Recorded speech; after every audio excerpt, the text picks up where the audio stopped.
A section of Turkana leaders have asked the government to suspend the early oil pilot scheme to first secure the region from the clutches of armed bandits. The request comes only a week after President Uhuru Kenyatta flagged off transportation of oil from Turkana to the Mombasa refinery.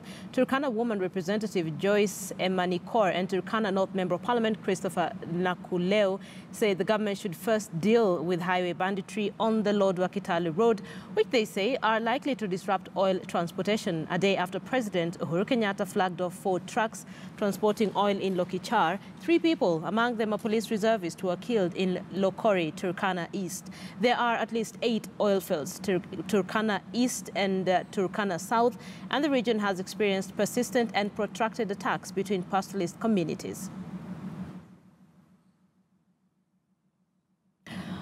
And this is where we bring in Turkana North Member of Parliament, Christopher Nakuleo. Mheshimiwa, good evening. Thank you for speaking to us on KTN Prime. So a couple of days before the president was in Turkana to flag off the oil, the CS Transport said there is no point of producing oil when you cannot move it due to poor infrastructure. He was referring to the fact that rains washed away temporary Kainok Bridge.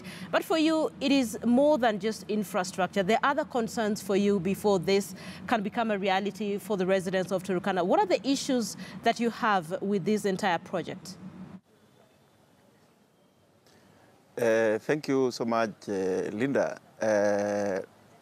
I have a number of issues that I feel the government should first of all fix before embarking on the serious oil transportation. These issues include the insecurity, inherent insecurity.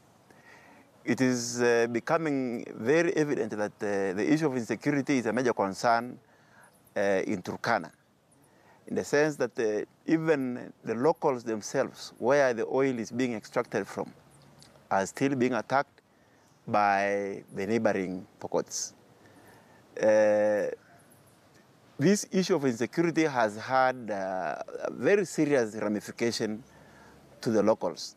Schools have been closed, lives have been lost, and the issue of insecurity is now graduating from the issue of the traditional animal conservation to issue of land.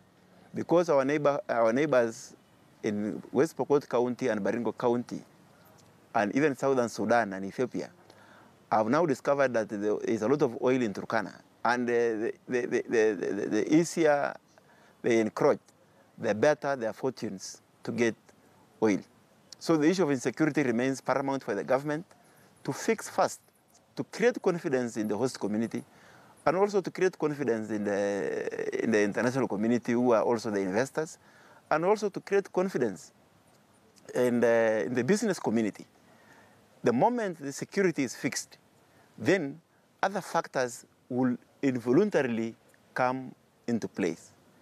The other issue the government needs to fix is insecurity from the neighboring Southern Sudan. Even today at 1 p.m., our people were attacked, were killed by our neighbors at the Mombasa region from Southern Sudan, on the issue that there is a lot of oil along that corridor of the Elemi Triangle.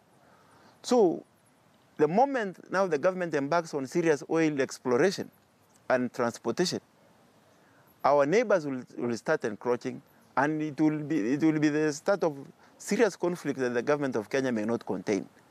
So the internal conflict in terms of highway banditry, in terms of cattle rustling, in terms of the land issue, must first of all be addressed to create confidence in the entire process. Mheshimiwa, it's interesting that you say you need to create confidence among your people. You're a member of parliament, Turkana North. These are issues that didn't crop up yesterday. Yes. So the question that one would ask, you're a leader. So yes, what exactly are the leaders on the ground doing? I know the president the other day issued a shoot-to-kill order on bandits who will not surrender illegal guns. What more needs to be done? Because this oil prospect is something that would make a whole lot of difference in the lives of Turkana residents. First of all, I attended that meeting where the president issued that order. But I was against that order from the onset, because the moment the president starts issuing orders or directives that are not enforceable by security agencies, then that erodes the confidence the public would have on the institution of presidency. So you realize that immediately the president did so, the following day there was attack in Lokori, a number of animals were taken away, and 3 NPRs were killed. What does that show?